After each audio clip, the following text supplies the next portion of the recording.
Okay, we'll go ahead and get started. I call to order the meeting of the Manassas Park governing body for Wednesday, November 13th, 2024. First, we have before us an amended agenda. 9D, 9E, 9F, and 9G were moved into the consent agenda. I believe we also have several items for closed session. City Attorney, can you state the citations? Yes, Mayor. It will be paragraphs 1, 8, and 29. Okay, thank you. Are there any other changes to the amended agenda? Okay, do we have a motion? So moved. Second. All in favor? Aye. Opposed, abstained, motion carries. Please join us for a moment of silence, and Mayor-elect Mensing, would you please lead us in the pledge?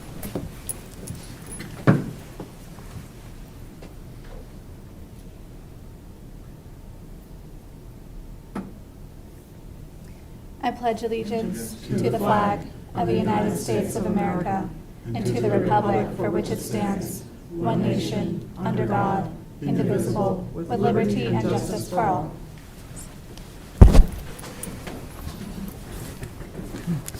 Okay, next we have public comment time. I don't believe anyone has signed up, but is there anyone who would like to make public comment who has not signed up? Seeing no one and hearing no one, we will move on. Okay. Next is a public hearing. The public hearing is regarding a comprehensive amendment to the Manassas Park City Charter. I declare the public hearing open. Do we I believe have- I'm taking this one. Okay. City Attorney? So I prepared this resolution, which, if adopted and submitted to the General Assembly, would become a bill for the General Assembly to amend the city's charter.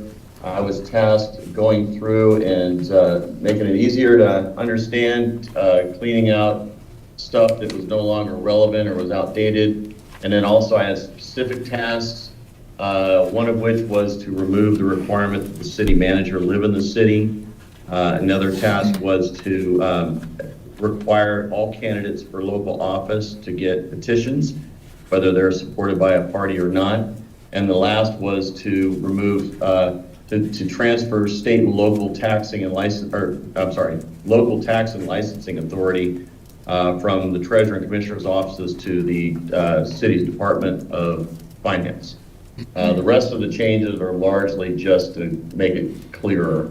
One thing I did want to point out is that I did put in here, since we were talking to Senator Rome about the quiet zone, I did put in there that the city would have the authority to regulate the sound of the railroad tracks. And I don't know if the General Assembly is going to leave that in, but I did put that in because she had brought that up, and I thought this was a good place to do it. Anything else? I'd be happy to answer any questions. Okay, thank you. Does the governing body have any questions? Yes, ma'am. I do. So Dean, got a couple of questions, and then probably need the city manager to kind of help answer those as well. So the first one, Dean, it's my understanding that when we open up the charter and it goes to Richmond, that gives opportunity for others to add stuff to the charter.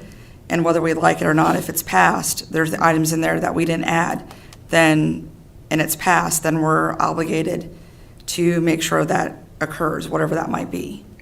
Is my understanding correct?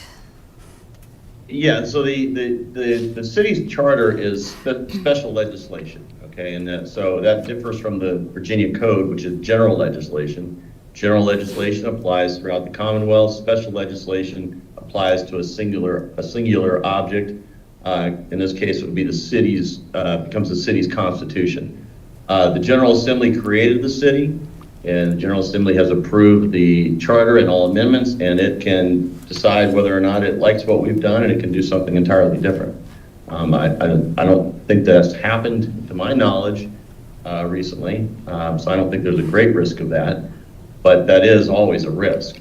And they can do that even without a petition of the governing body. You know, they could always amend the charter, but that would take somebody to actively want that to happen. And generally speaking, when if this is unanimous from the governing body and Senator Rome has the support of of her constituents, and then also, I believe she's been talking, or will be talking to the Treasurer and Commissioners Associations regarding that.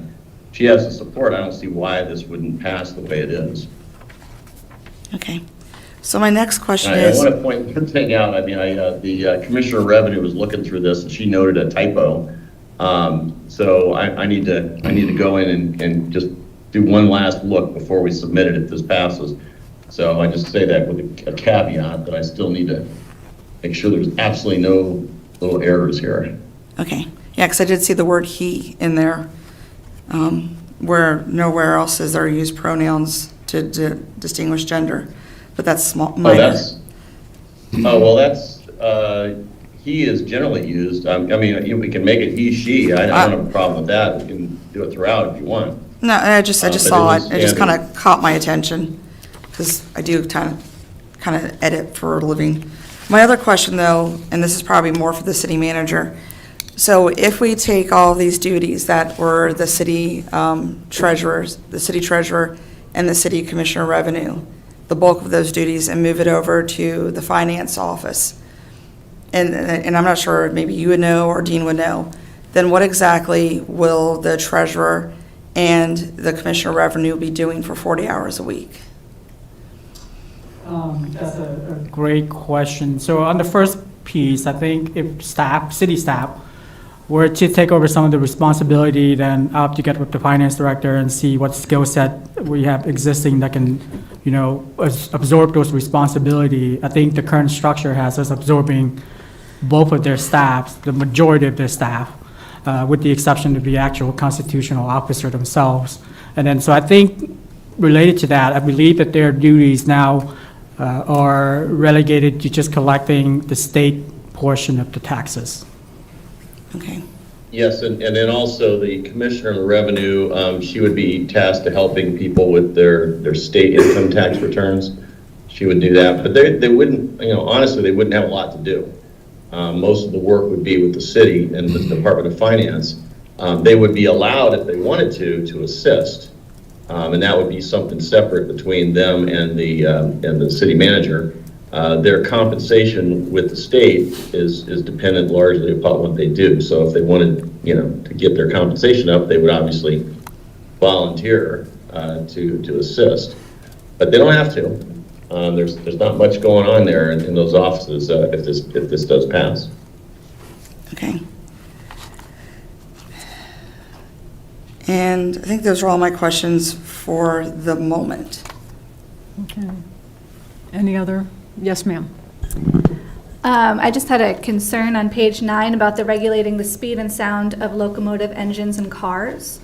I just wanted to note we're not railroad experts and we don't know how speed is determined by on the track. We don't know the safety impacts of the sounds made by railroads. I doubt that this would pass through the General Assembly, but I would like to see it removed since we don't know what impacts our ignorance would have on major rail operations. Well, if I could just point out that Page everything there that's not red and underlined is a part of the current charter. So currently our charter says that we have the authority to restrain and regulate the speed of locomotive engines and cars upon the railroads within the city. So we already have that authority. So we're just adding to that the sound as well. And that was, and I added the sound in there precisely because Senator Rome had indicated that we ought to try to get some sort of legislation to allow us to do that very thing. And this would be the specific legislation to the city, would not apply to the rest of the Commonwealth. So it would be unique to us.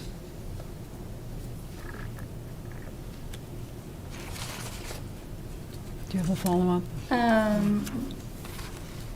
Let's read the proper number of pages. No, I don't, thanks. No? No follow-up? No. Okay. Any other comments? Or yes, ma'am. I do. So one other question. What's the reasoning behind removing the text where it says we're removing the PD from the mayor and where it just falls under the city manager? And I ask this because I know in past years, we've not always had the best city managers. I just wonder if you could shed some light on that. Well, I can certainly put it back in there. It has caused problems in the past with, one of our city managers in particular was very disgruntled about this and actually, ended up subverting the process for the fire chief. We had a fire chief that was ready to go, and then the city manager said, "What do you think about the police being under the mayor and you being under me, and the mayor, voting on budgets?" And the guy said, "I don't like it," and he left. So it was problematic. It created allegations of a boss hog environment. Where the mayor and the police chief were running roughshod. I mean, that was what some of the stuff that was said in the press.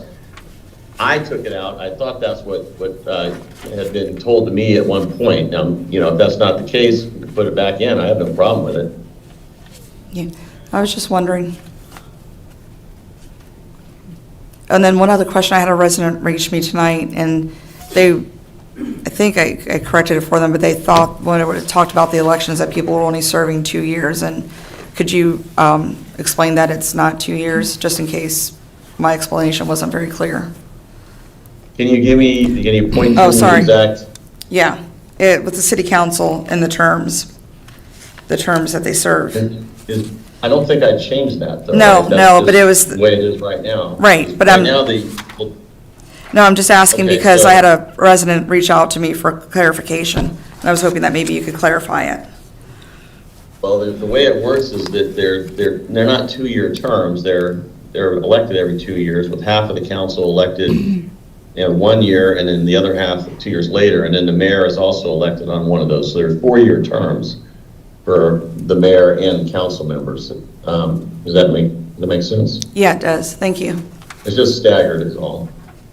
Okay. It keeps us from having a situation like they have in some of the other jurisdictions where the entire governing body is replaced all at once, which creates a lot of havoc with staff and, Right. and no continuity. So it's a very disruptive process. So this kind of keeps a little bit of a legacy going forward, so there's continuity. Okay, thank you. Okay. Well, That's all I got. I don't know if Hasib's got any questions. Hasib, do you have any questions? Yeah, I know you just got here. Yeah. Councilmember Moore, do you have any questions? No, Okay. it's not. Any follow-up? No. Okay, nope, okay. I have a question regarding moving the duties to the finance department. Has any pre-planning taken place? So very preliminary discussions. I think because this process has such a long way to go legislatively, that we haven't really had, sat down to really deep dive into this. So I think once I kind of see if this has picked up steam from that perspective, then we'll have, we'll sit down and have a more thorough discussion. But initially, we've identified that this is going to be, a lot of more demand on staff. So I think staffing is going to be the key component here. Okay, thank you. Well, can I just point out, though, that the current staff for the treasurer and commissioner's offices will transfer over to the finance department. And so you'll have the staffing. It's not, we don't have to hire new staff. The agreements we have with both the treasurer and commissioner state very clearly that their staff will be given the opportunity to transfer over at the same pay rate, transfer all their benefits, all the leave balance they have, and they will keep the same job essentially. They just won't be reporting directly to the treasurer and commissioner. They'll be reporting to the director of finance instead. So we'll have the staffing. It's just a matter, it's going to be logistics of trying to transfer staff members at the same time as the duties are transferred. Okay, thank you. Welcome. Any last-minute comments or questions from the governing body? Yes, go ahead. Just piggybacking off that question, I guess the software that they use right now to collect the taxes and everything would need to be trained for our staff. Have they been, or have they not even seen that? So, based on what Dean just said, if we were to assume the treasurer and commissioner staff, and I have a follow-on comment on that point, they have been trained on Avinity. The new user, so there's going to be a ramp-up period. There's going to be a little bit of trial and error. But we've had new user training, new system training. And they're probably the best people on staff right now because they've been the most exposed. So I think that's a benefit for, absorbing those staffs. But I like to give my finance director the flexibility to manage his staff, right? I don't want to handicap him from the start by dictating that he will retain these staff in posterity if the arrangement is to work out. But Keith, they're going to be transferred pursuant to an agreement between those two offices and the governing body. Whether they're retained is going to be dependent upon how well they perform, just like any other employee. But part of the agreement between the governing body and those two offices is their employees will be transferred. Okay, that's fair. I can accept that. Okay. Do you have a follow-up? No. No, okay. Is there anyone who would like to make public comment in the audience? Seeing no one and hearing no one, do we have a motion to close the public hearing? So moved. Second. All in favor? Aye. Opposed, abstained, motion carries. Thank you. Okay, Mayor, moving. can I ask you a question on that real quick? Yes. So you're going to be voting on this later tonight. I understand if that's the case, there were a couple of things that were asked of me, in particular, removing the regulation of the speed and sound of locomotives, and then also putting back in the mayor and city manager being in charge of the police department, depending upon what the governing body prefers. I just ask that you guys tell me if you want that to stay stay the way it is, or if you want to change it based upon what those two folks had said, when the time comes. Okay. What is the will of the governing body? I'm willing to concede on the rail since it was already in there, Okay. So, if that's the will. okay, rail, leave it in. Rail? I had a separate question, so. Oh, yes, go ahead first with your Yeah. question. I'm not sure if it's city manager or city attorney, the timing of this. So normally, we, after a public hearing, allow a meeting before we actually vote, and I see it's on the agenda tonight. Is there a timing issue, or can this wait until our next meeting? Like we traditionally and historically do after a public hearing? Well, the timing of it was based upon what I thought Delegate Rome, or Senator Rome wanted from us. So I guess the question is would it be problematic for her if we waited?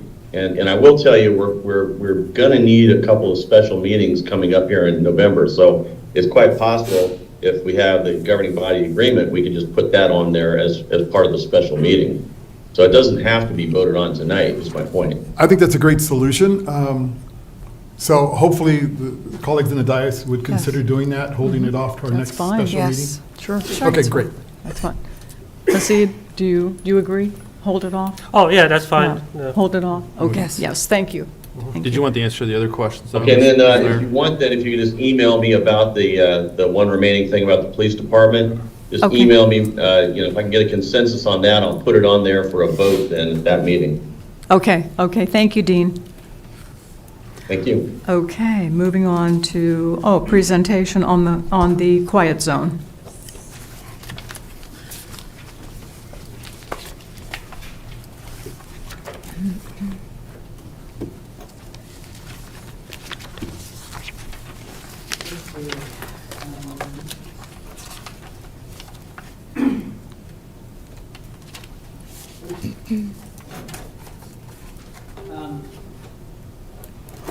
Good evening, Mayor, Vice Mayor, members of the governing body. So the last time you all saw this, I think it was back in September, where Ms. Barnett and Calvin briefed you all on this topic, when we had, I think, 3 resident inquiries into the matter. Well, at the conclusion of that presentation, you all requested that we take some noise reading and come back with some data. And since then, we've had about, I want to say 2 more inquiries, one being an HOA member. So I think, there are some folks out there that have asked this question. So I lost the slide, sorry.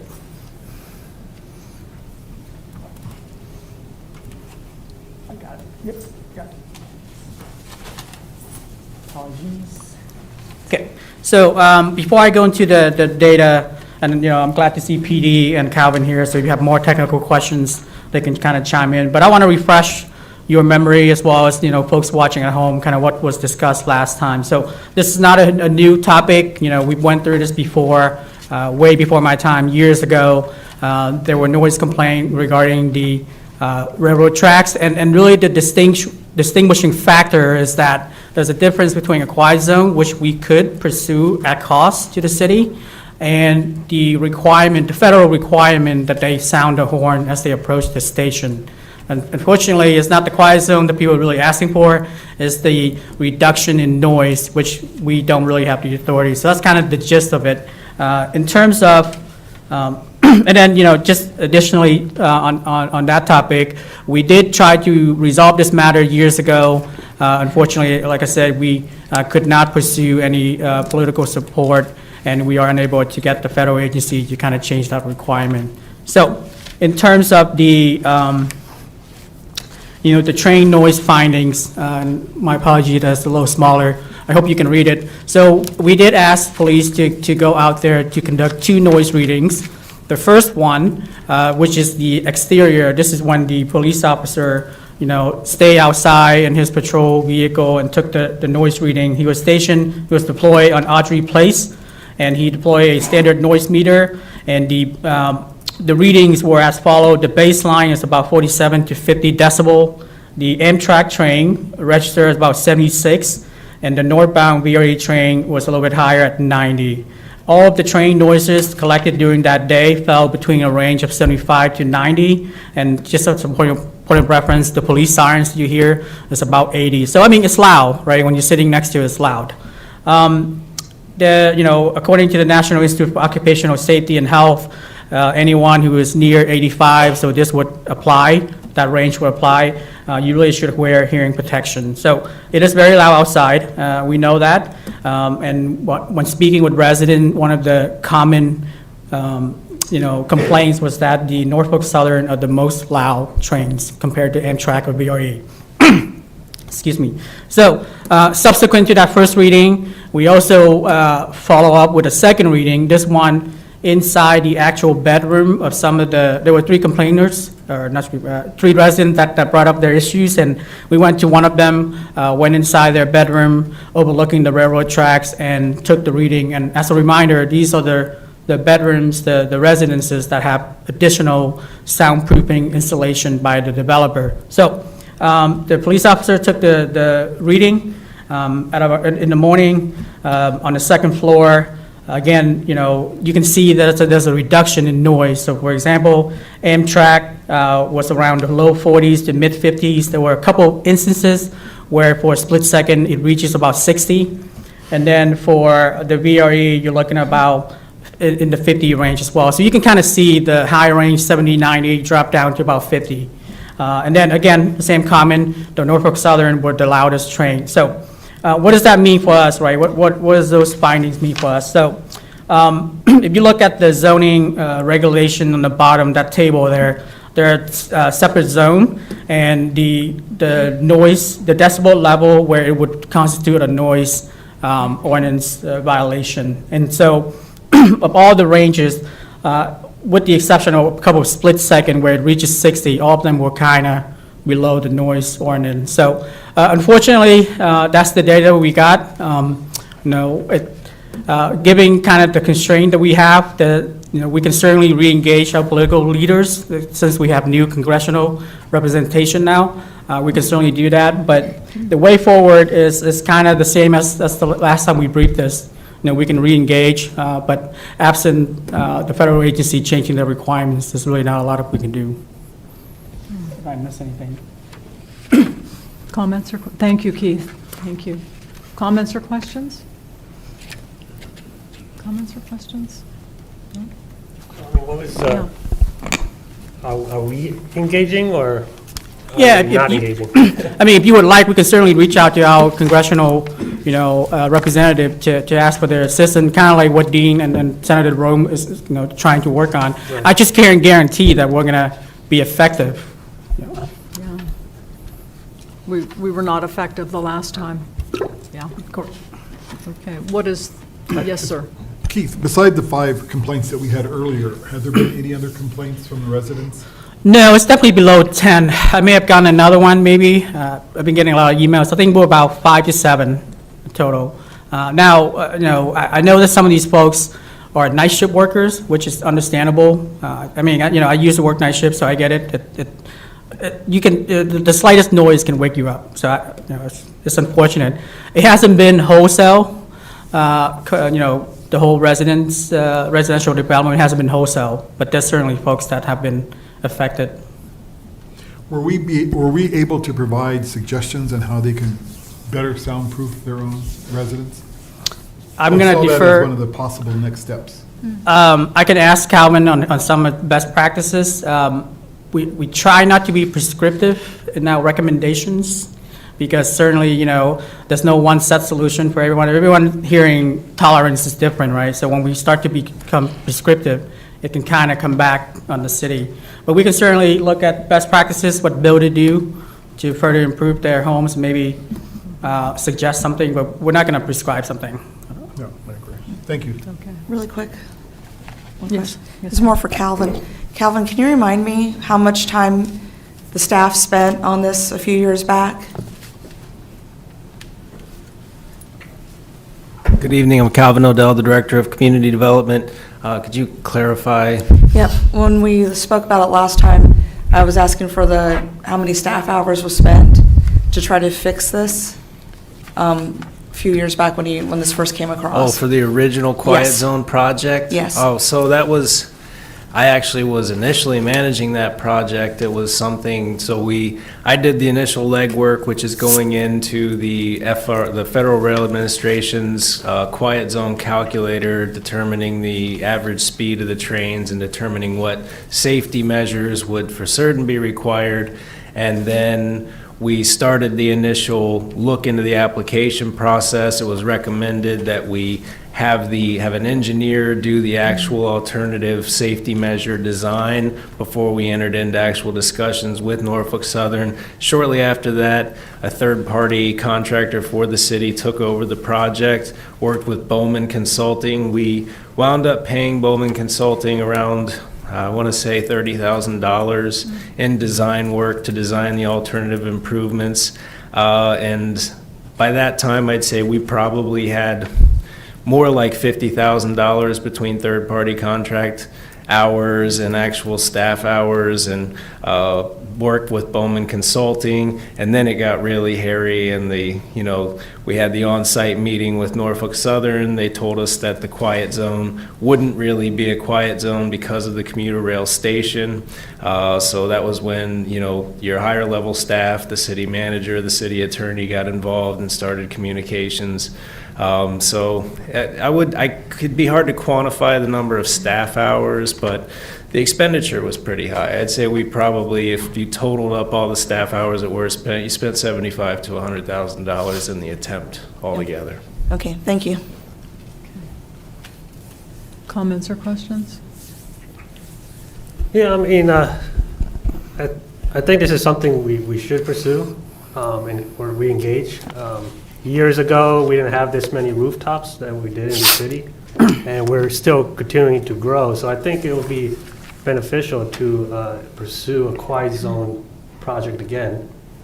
I did bump into in a fundraiser event a couple of weeks ago with what's her name, Abigail Spanberger, and I kind of brought this up on the table, and she was actually interested in helping. If we need political help for that, we could engage her if we need to. But I think just sitting, not doing anything, I think we should pursue this. Is there a safety aspect here? The concern, the last time we had this conversation, there was concern that, for example, the train could overrun, its brakes could fail, and it could run the station and blow right through the intersection. Yeah, so the horns is primarily for a safety reason why they use it. But I want to circle back to Councilmember Hassib's comment. So, staff has no issue reaching out to our elected representative to re-engage on this topic. I just want to make sure I understand. You also want to pursue the quiet zone, which is something different. It's not going to reduce the train noise. Those are two different issues. We did not budget for that, but we can certainly put that in the budget and bring it back to you all. I'm specifically talking about the horn. That's not going to get rid of the horns. That's the different requirements. That's why the two different issues. So what issue are we talking about regarding this quiet zone? The sound So- itself when the train passes? So when you read the federal code, Yeah. the Federal Register, there is an exception for train horn sounding at grade crossings. So that would be where the railroad tracks cross Manassas Drive. Right. In that part of the register, there's a very special exception, and it's only for at-grade crossings that allows for a quiet zone. Prescribes safety measures, alternative safety measures, and application process, and how you go about requesting a quiet zone. The reason the horns would still sound, and staff were never notified of this until we met with Norfolk Southern during the first quiet zone attempt. The commuter rail station is a passenger station, and there is a separate section of the Federal Register regarding rail yards and passenger stations, and it requires trains to sound their horns when approaching those areas because there's likely to be people not paying close attention who might be near the tracks or on the tracks at that time. So the exception that's allowed under the at-grade crossing section to get a quiet zone created does not impact the requirement to sound horns that appears in the passenger station and rail yard section. So Norfolk Southern is bound by that Federal Register and the FRA's regulations, so they're still going to have to insist that trains sound their horns as they approach the commuter station, even if trains don't sound their horns when they approach the at-grade crossing. Since those two are less than 100 yards apart, it wouldn't be like having a real quiet zone at all. Right, well, the commuter is fine, right? They work during normal hours. The overnight quiet hours, that's what I'm getting at. The Northern Suffolk that goes 2 a.m. in the morning, at midnight, there's no commuter rail running at those times, so can we restrict those quiet zone just for those specific hours? Yes, and I think the first time we approached, going back to our first quiet zone attempt, when we were notified by Norfolk Southern that they would still have to sound their horns as they approached the commuter station, so they didn't think it was worth continuing to invest in these improvements.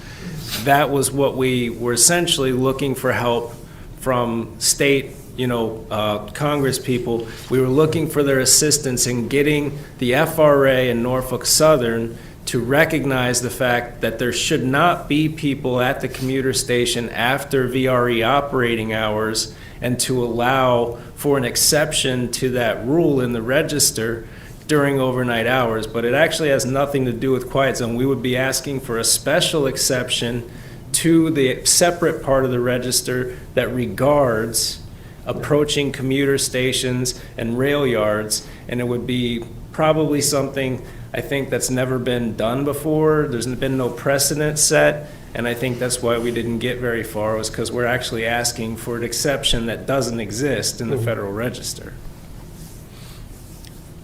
Okay. Well, if it's okay with you guys, I would like to maybe see where this goes. Can I make a comment? I oppose going forward with this. We tried to do this. Congresswoman Comstock at the time was the head of the Transportation Committee, and again, it didn't go anywhere. And we spent almost, like you said, $100,000 on it. Unfortunately, we shouldn't have built those houses that close down in the city center, right to the rail station. That's what shouldn't have been done. But money was offered, and that's why it was done. What we probably need to look at is some sound barriers on one side to probably get the sound, but that's very expensive. We should look at possible grants. Is there that type of sound barriers that'll pull? Because I know they're 4 stories, somewhere you see to the highway on one side. So Steve is actively working on grant to address some of this, Some of but I don't know the specific. I can circle back. Would with that you. pull the sound, I mean, you're more sound expert, would that pull the sound up further and pull it? Because I also feel concerned about people walking on the tracks or on a commuter station. They should have to hear something. It's a safety issue. Yeah. Yeah, so the best grant opportunity available is a rail safety grant. And what we've been discussing with Merchant McIntyre is the possibility of including the required developer fencing that will go all the way to Manassas Drive, potentially including some pedestrian gates things that aren't required in the typical alternative safety measures for a quiet zone, but trying to, fencing on the other side to protect people. But all of this would require the cooperation of Norfolk Southern, and our best chance at getting Norfolk Southern on board would probably be through our friends at VRE. And without Norfolk Southern's support and push for us to get a safety grant, we're not likely to get it. There's a lot of money available, but these are for large-scale safety projects, and our chances of getting a grant for this without the cooperation of Norfolk Southern and without their push is very, very, very slim. Thank you. Councilmember Amaya, did you have a question? No, I was just wondering if we could get like a copy or I guess a backstory of what happened in 2015, some of the data, so we could see what you guys pursued. Maybe that way we can have an understanding with Steve of what you guys tried to do the first time, and maybe he's thinking a little bit more of a like that exception, and see if it's actually just feasible talking to people. We might get a no, but. Right, yeah, and so what we have been, since we've started getting complaints again, and they didn't start here with this development. They really started again with the Prince William County development that's on the tracks, and people, because we control Manassas Drive, therefore they thought it should be us applying for the quiet zone. And we've been explaining this to people for many years, and we've compiled like the minutes from the meeting where this was initially discussed. We still have the original 90% Bowman plan for the alternative safety measures. I imagine some of the email chain with the third party has now been lost, but we could always reach out to the Berkeley group and see if we can actually acquire some of those email communications. But that's the kind of data that would really be available. We can certainly show the Bowman conceptual designs up to 90%, what the safety measures would have looked like. We can certainly show the minutes of the meeting where we discussed this issue originally and the decision was made to approach state Congress people about assistance. But that's what we've been doing to this point with people who want to understand what the situation is and what we've done. It's just handing them the minutes from the meeting. This is what was discussed, showing them the original plan and concept and saying, this is where we hit the roadblock and this is what we did, and it didn't get anywhere. Do you think that would be helpful, Haseeb, to get the background story? Or you just want to go ahead and talk to your... Yeah, I think I don't think it would be beneficial. Yeah. Okay. It sounds as though we're asking for an exception that does not exist, and we'll have to spend another $100,000 to find out whether or not that exception exists now, because it didn't exist before. I think that's what he's trying to say. He doesn't want to spend the money, but he wants to find out if there's an option. Through the Just Senate, by talking to through the congresswoman? Yeah, Yeah, no one's spending, So- I'm not saying spend any money right now. Yeah. okay. We're just Is seeing it- where the talks go. Is it possible to get that information without spending the money? We can engage their staff and Yeah. ask them, but sure. Yeah. And then come back to us? Sure. How's that? Yeah, that's fine. Well, okay. We won't be able to work through that congresswoman, though. She won't be in Congress effective January, so Spanberger won't be in Congress. Yeah, that's We true. have to Yeah. try to So work I got to with talk to her in the next couple of weeks. her. Yeah. Okay, are there any other questions or comments? Okay, thank you very much. Keith. Just to recap some tracking, engage with the Thank you, staff. Calvin. With the congressional leader staff, see if this is feasible, ask the developer for some noise reduction, take best practices, and then come back with you, okay. Yeah, okay, thank you. right, I Okay, believe moving I'm on to still the up. next presentation is the light parade. Yes, I think I'm still up.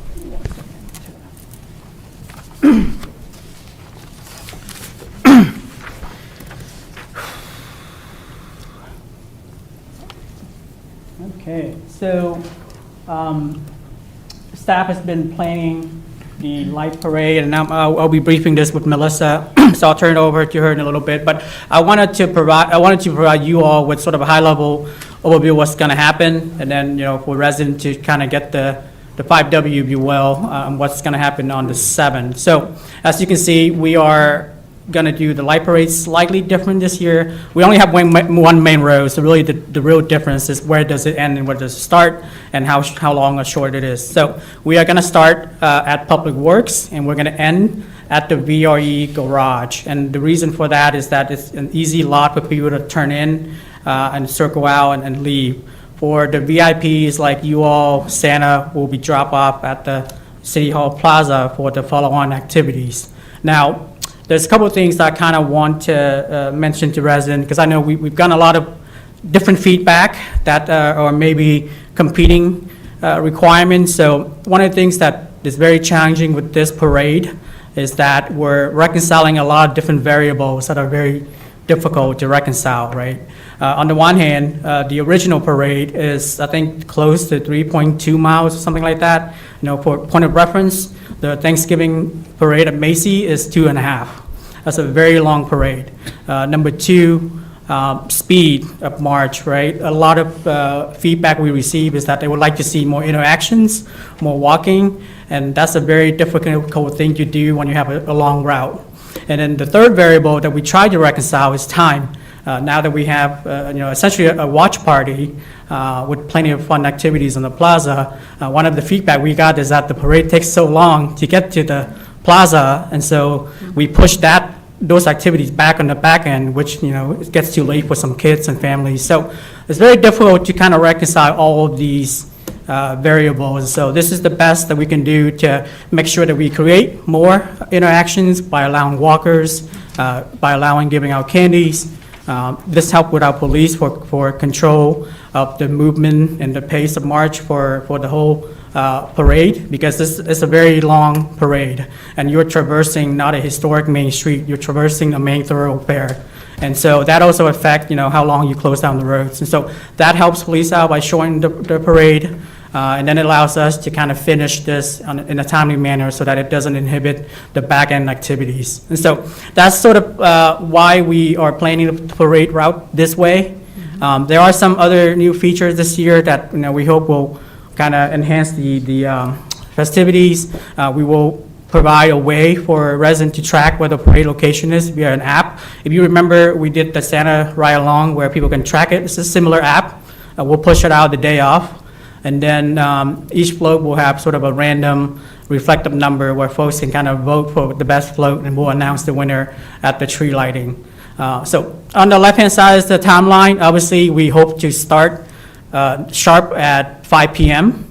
And then obviously as the parade move, we'll shut down the roads and we'll open up the road, et cetera. But we are allowing walkers the entire way. The marching band, everybody can walk.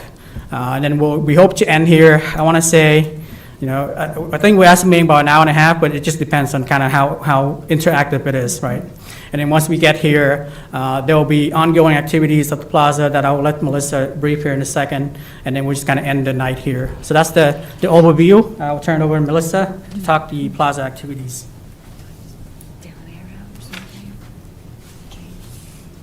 Oh, yeah, just press down, sorry. Oh, fabulous. Good afternoon. Okay, so for the City Hall viewing party, we've got a lot going on there. We do have a pre-movie for the people who are waiting for the parade to start or actually get to our area, which is Charlie Brown's Christmas. It's a 30-minute long movie, so it'll start at 4:30. Even within all of that, we do have the library doing quite a few things. They've got story time with a Christmas tale, snowflake station, scavenger hunt, and snowman on the shelf. Not elf, but snowman on a shelf. They will be offering those to anybody who's here waiting for the parade to come down and to get started with the movies on the plaza. We will have the high school band coming to play. We will have the vice mayor and mayor. I'm assuming, Mayor, you're going to do the Christmas tree lighting with us? Madam Mayor, Christmas tree lighting? Yes. Okay, so we've got those two lighting the tree. Santa Claus will be here with all of his goodies, taking the pictures, handing out candy. And then the actual movie, Rise of the Guardians. I'm only going to say one thing. Hugh Jackman is one of the voices in that, and that's enough said. It will be playing at about 7:30 is pretty much the timeline for that.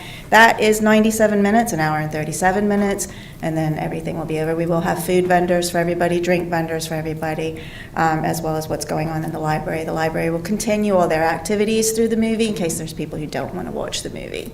Any questions? No, thank you. Okay, anybody else? Thank you, Melissa. Any You're very questions? welcome.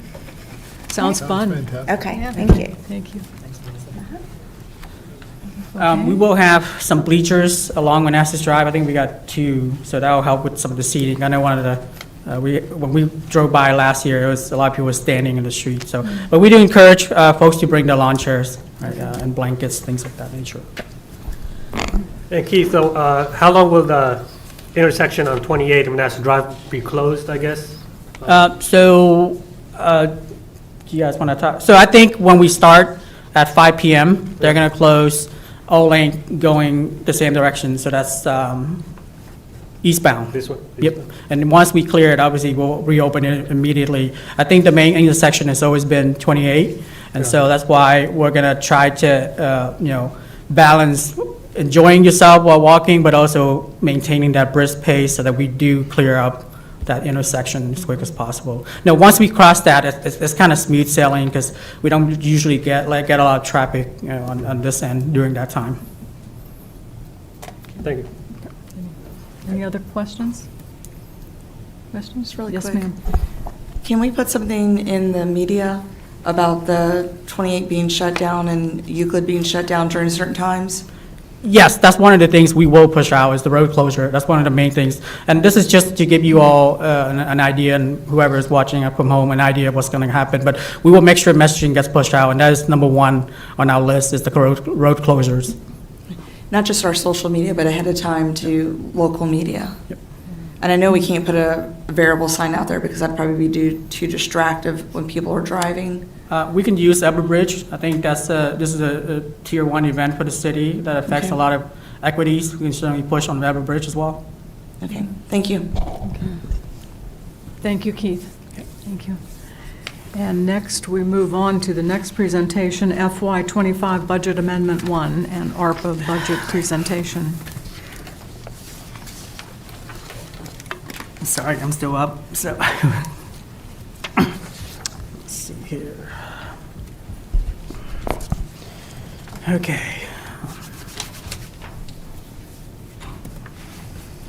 Okay, good evening again. So like previous year, we're in that time window where we're talking about the A1. Tony, if you have specific questions, Tony can chime in to help me answer as well. But ostensibly, the high-level summary is we are going to have to discuss some ARPA elements of this because there are funds transferred that impact ARPA and the general fund. So we will talk about ARPA. However, we will close out ARPA at the end of the calendar year, December 31st. And so we'll bring that back next month in December. So there'll be some ARPA to date, but it's not going to be closed out. Okay, this is our agenda. Again, we'll talk ARPA in a little bit, and then I'll go into the general fund budget, and similar to previous iterations, we'll talk at a summary level, and then drill down on net positive, net neutral, and net negative impact to the A1. And then we'll talk about enterprise budgets, and then show you guys where everything is in the Excel sheet and potentially next step. There are a couple of actions that I will ask you all to consider, and I believe we will, unfortunately, because of the one meeting per month for the GB, we may have to have a public hearing and a vote the same night because we're running out of time.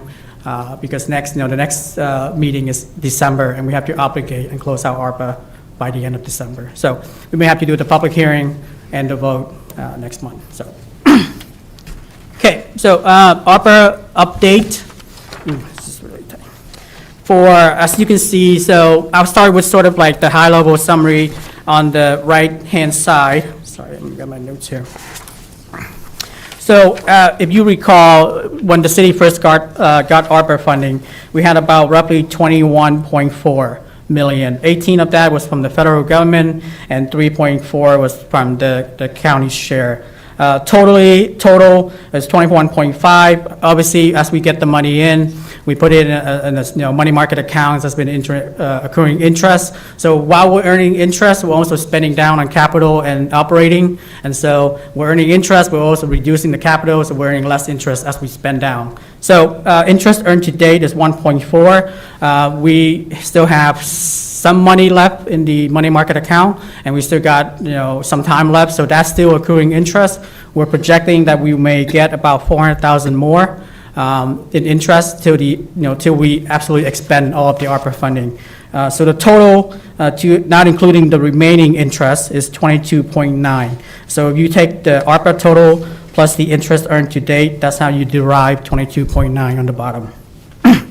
In terms of the by fiscal year and by department, to include capital and transfer, that's the breakdown. And right now, to date, we're looking at spending roughly, or we're budgeted to spend roughly 17.1. And you'll see here in the subsequent slide, we're on track. We spent about 13, so we have about 4 left.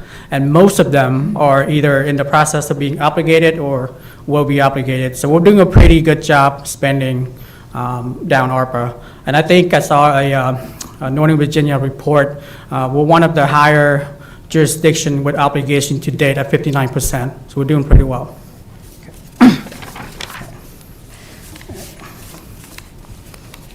Okay, so the next several slides will kind of deep dive into the ARPA budget, but at the departmental level. And there's a couple of key things I want to highlight. Most important is the legend table on the bottom left, so you can kind of see how you can read this. So anything that is in that yellow color-coded is carryover, meaning we budgeted at a previous year, most of them fiscal year 24. We either didn't get to it or we didn't finish it, and so we carried forward to 25. And then anything in blue is reclassified or being charged starting today to lost revenue. And what that is kind of like standard deduction on your tax reporting, to where, I think we're allocated 10 million for lost revenue, meaning that anything that is eligible can just kind of be charged to it, and we don't have to kind of get in the weeds in terms of reporting on that line item. So if you think about $22 million total, $10 million lost revenue, that makes our job a lot easier if we can just charge to that line, right? Now, things have to be eligible in order to be charged to that line, but it makes reporting easier. And then anything that is sort of that red, pinkish color is an addition to the budget, meaning we either under budgeted or the costs have ran over. So for fire, as you can see, we have 3 items that we carry forward. All of those are on track to be spent by the end of the calendar year. For CIP, we have to obligate by the end of the calendar year, but for operating, so things like salaries, we have until 2026. So. For Parks and Rec, as you can see, so the one thing that I want to highlight, so we have 2 carryover. The big ticket item there, as you can see, is the Signal Hill Park renovations at 1.08. That one will consist of 3 items, 2 of which are on tonight's agenda, the outpost and the tennis court, and we're bringing the pavilion back to you in December. We're still waiting for the RFP for that to close. And then the design engineering is the prerequisite to the actual work. So those 2 are related. Other than that, pretty straightforward for Parks and Rec.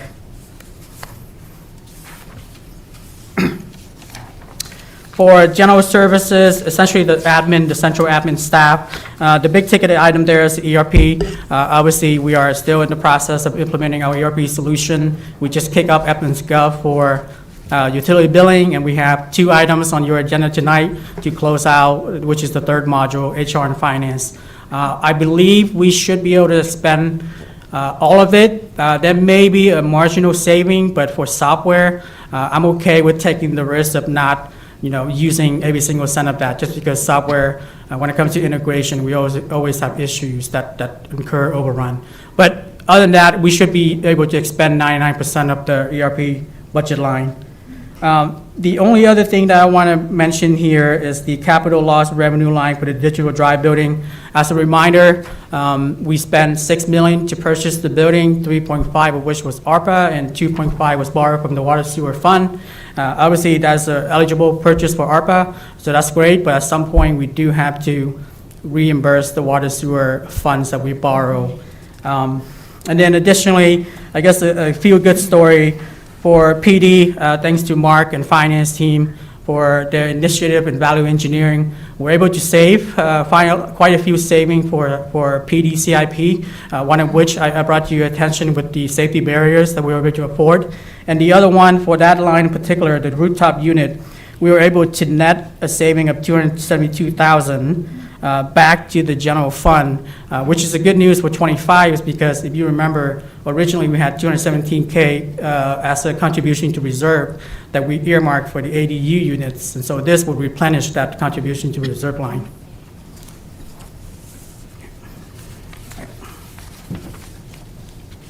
Sorry. Let's see, sorry, trying to get my bearing here.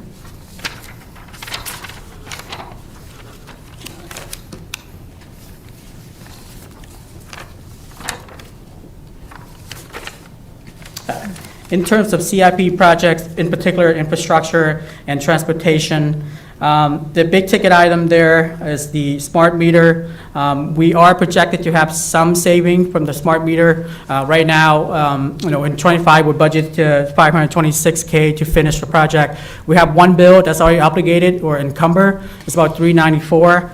We will have a maintenance bill of $86K that we will have to pay. And it's every year, we have to pay a maintenance fee for them to maintain the new meters.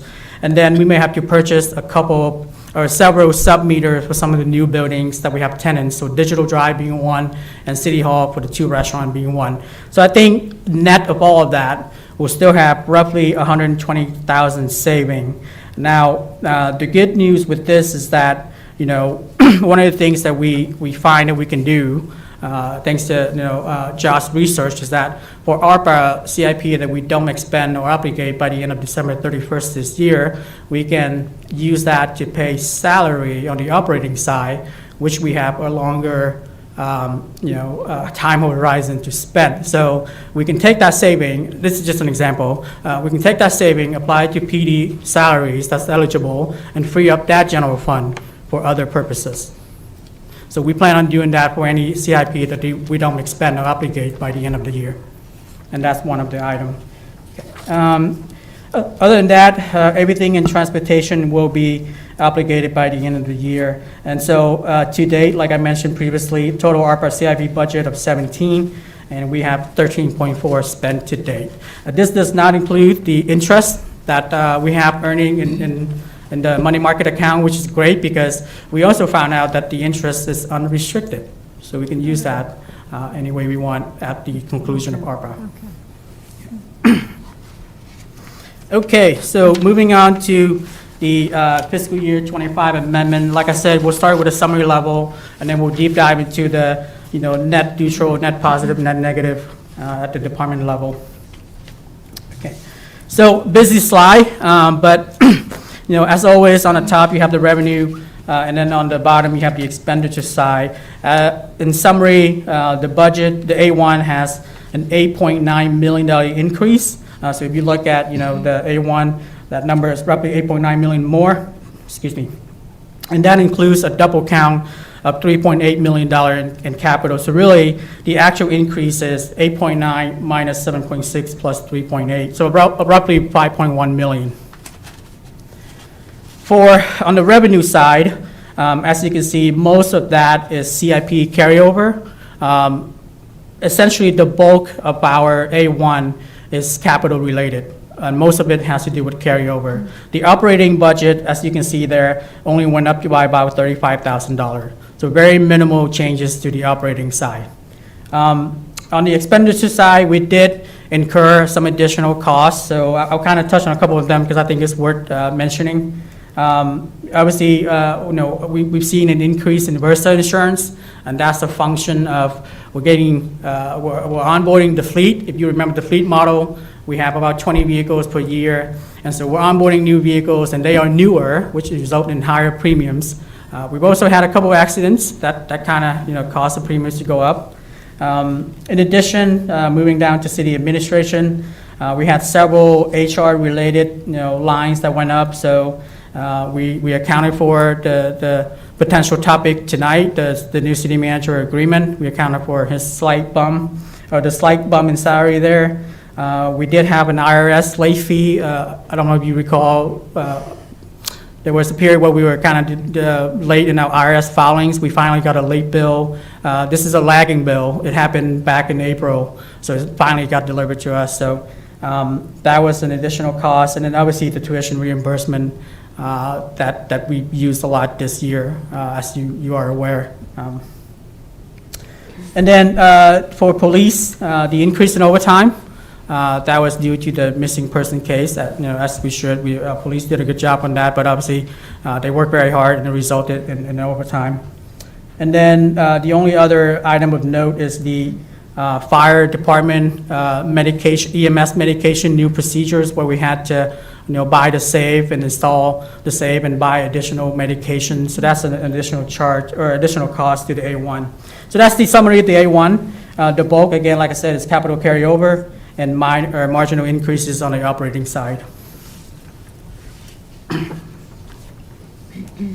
Okay, so just a quick summary on the ARPA carryover and closeout. And I'll just kind of, so in summary, $1.6 million total in ARPA carryover from last year to this year. With the breakdown, as you can see there, all of those will be expended, minus a slight saving, I think, in ERP, but all of those will be expended. I mentioned the digital drive building. Really, the only thing of note here is, let's see, the 1.4 million in expenditure for the A2 tourism. So that is the tenant improvement program for the restaurants across the street and on the plaza. We will have a potential saving there, and I think it has to do with timing, because some of these restaurants are now getting permits, and I don't know that they're going to meet the deadline to obligate. So we do have savings, and right now we're looking at about 122,000 remaining. We would do what I mentioned earlier, apply that to the salary line to free up general fund money. So other than that, total is 9.6 total operating and CIP expenditure in fiscal year 25 to close out ARPA, again, excluding the interest piece. Keith, that's 356,000? Yes, that's a typo, sorry, I should, we don't have that, that much. Expensive rupee, that's. All right, in terms of the general fund, so now we'll kind of walk through like the net neutral, net positive, net negative. For the net neutral, we didn't build a slide, but it's pretty easy. We had 3 items that are net neutral. We had a heat grant, which we obviously get money in and we have to spend on the grant. We had a grant for the library, same thing, restricted funding, we had to spend on the library. And then the city, the digital drive building, we have tenants that are paying rent, but we have to save that rent for, cost to maintain, common area maintenance. So those are net neutral. I didn't build a slide, but I just want to, you'll see it in the Appendix C as line items. In terms of net positive, we have about 86,000 net positive. Again, this is general fund, not ARPA. And you can see there some of the increases, 2 of which are from sort of grant funding from external, from the state, and 1 is the animal control contract that we saved by switching. This is just half the year. The full year is 40,000. So because we're starting, now instead of beginning the fiscal year. So we kind of recapping a little bit for the general fund, 1.9 million total carryover. That includes, that's not counting ARPA and transportation, the total $5.6 million carryover. And if you break that down, it consists of the 2 million transportation, the 1.7 for ARPA, and the 1.9. All of that combined to make 5.6 total.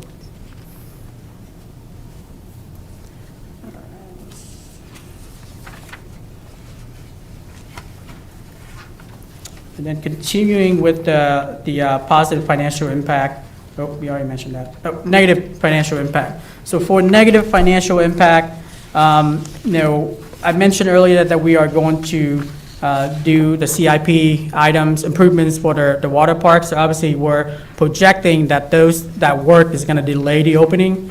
So this number may be high, may be low, but right now we're projecting we're going to lose some because we're going to delay opening. Hopefully, we're not delayed too much, so that number may be less, but right now that's our start point. We also had some reduction in bank stock taxes, and then on the expenditure side, I mentioned some of the items, tuition, city manager's salary, the overtime, et cetera. So all in all, about $200,000 more in spending in the general fund. A while back, I think during the fiscal year 25 budget deliberation, there was a question about staff, and what I did here was I went back and, the start point is what are the positions that are frozen. And so as you can see there, we had 7 positions frozen for fiscal year 25 at the start of the budget cycle, and their corresponding salary ranges. And then I also look at the wish list, right? Because if you look at the Appendix C, there's a tab called Desired Positions. And I went down the list, and obviously everybody's short-staffed, I understand that. But above the list, DSS, they're pretty stable. I think she just about to hire her last specialist, and I think she's about to be full staff. Parks and Rec is stable. I know Jay needs some help with events planning, but for the most part, he's stable. Fire is about to institute that new shift plan, so they're stable. PD could always use more officer, but for now, he has that sergeant that's frozen.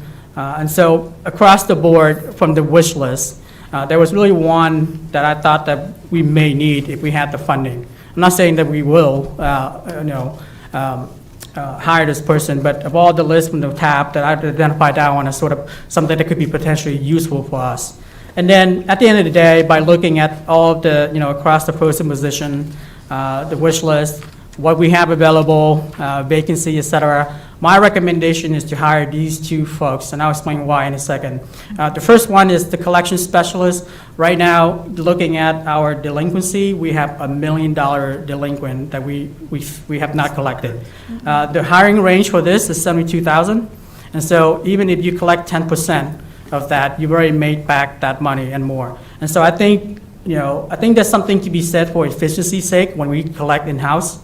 And I talked to the chief and the treasurer's office, and both are in concurrence. They think this is a good idea, and I highly recommend this. I mean, we cannot bleed $1 million every year.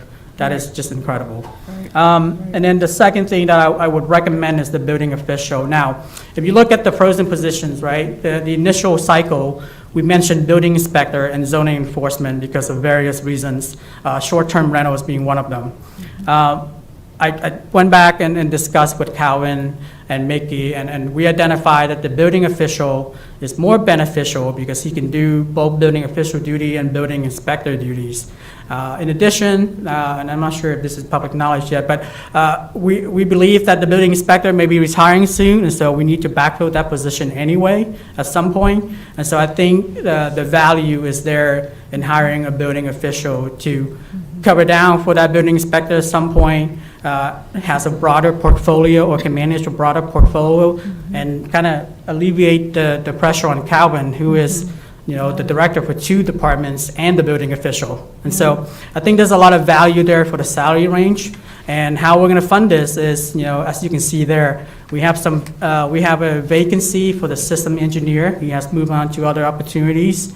And despite the value engineering that Don did to restructure his staff, we have a net saving there. And then we will have a net saving from the building inspector retiring to kind of cover this position. So, looking at the list, bringing this back to you all, that's the recommendation, subject to your vote when we bring this back in December. Yeah. Keith, in the meantime, why can't we just outsource the collections to a collections firm? So right now we are, and it's, that, I can bring that back as a separate topic, but bottom line is it's very inefficient. Actually, so we have 3 players in this sort of triangle for collections, right? We got the treasurer, the city that bills out the bill, or, I'm sorry, we got the red light camera company, a third-party company, that, flashes or whatever, send the data to our police. They have to watch it and confirm, yes, that's a violation, that's not a violation. So then they script the list, send it back to the red light company, they send out the bill. So imagine you, as the resident, got a red light ticket from a third-party company. You have two choices. Most people just kind of pay it or they ignore it, because they don't know, it's not coming from the city. So there's a huge delinquency there, and then at some point, if you don't pay, they kind of give up on billing you. They send you over to Patty, who then send it to a third party to collect. So now imagine you get a different bill from the collection agency. It creates a lot of confusion for resident. It's not efficient, and we think that we can manage it better in-house. Keith, I have a question. What tools does the city have to collect from those people that have not paid? So if you haven't paid, I'm assuming you're not getting your city sticker for your car or some other kinds of impact for not paying your red light bill. So, yes. What are we doing? Do you want to share, Chief? So we do have some mechanism. You're right, the sticker is one, and then DMV stop is the other. So we could. Now, I can't speak to how often we do that. Obviously the volume delinquency is huge. I can't speak to how often we do that, because we don't control that aspect of it. You don't control what? I'm sorry. The DMV stop aspect of it. I have a question about the DMV stop, but the DMV stop is usually 50, I think it went to 100. They take that themselves, the DMV does it. We don't even get the interest on what they're owed, we just get the amount that's owed to us. Right, and yes, we get the amount that's owed But to the us state because gets they have. the penalty. The Yes, state yes, gets- correct. Yeah. But still, that's collection, and we wouldn't get, if, we don't enforce. Have we considered using a boot for those people who have not paid their red light? Do you want to come up, Chief? A boot. Have we considered using a boot? I'll defer to the expert for those here. who haven't paid their A red boot, light? yeah. A That'd be boot. cool. Yeah. They do it in DC. Don't we have, in order to use the boot, don't we have to have that kiosk up and running 24/7? So the kiosk for the parking and the red light camera is working. It's the tax portion of it that's kind of turned off at the moment. Okay. And I believe, and I'll defer to Chief here in a second, I believe we only enforce those mechanisms after like 60 days delinquent. So that's the Okay. criteria. Okay. In terms of the red light and speed, we cannot boot a vehicle. For parking, we currently do the boot and tow. We don't actually boot the vehicle, we just tow it, and then they have to pay their fines, and then we release the vehicle. Is that because our policy says we can't do it for red light, or is it a policy change that we need to do? No, I just don't think we can, by the way the statute's written for red light and speed, that we can boot a vehicle for not paying a civil citation. Thank you. Wow. Thanks, Chief. I have another question, and Keith, and I know if you send it to the state, so the treasurer puts the enforcement, says to the state Department of Taxation, they also take the interest as well and charge a penalty for the collections if it's under 100. Oh, that I'm So not we don't sure. even get, that's separate on any type of enforcement. If we try to get a lien through the court or just go directly to the state Department of Taxation, we don't even get the interest on that, and we don't get the penalty on that. The state takes that. I believe you're right on that, yeah. I mean, we're just hoping to collect the actual fine. But I think we Yeah. even lose on the state income, on the taxation, because they even take a fine and a penalty as well separately, and then we lose, we get like 80% of 100 or something like that. Which is I still, think- okay. We can, I'm just- I have to check with Patty on the actual mechanics of it. Do you know? So Steve? you're saying it's with Put up to the the collector. I'm not aware of that. No, I'm saying that you don't get all your money back, you get something. So if they're smart, they don't pay, they just, We just get the fine. we just get the fine. We don't even get the fine, I think on the state, you get 80%. So you're 75 or 80%. The state takes everything, and it's only the DMV stop, because I know a lot of jurisdictions won't do DMV stop because DMV takes everything. So we do collect the fines on the DMV stop, Chief, just confirm. You do, So- but this is the state take, we only get the penalty. Don't they? The fines still have to be paid to the city.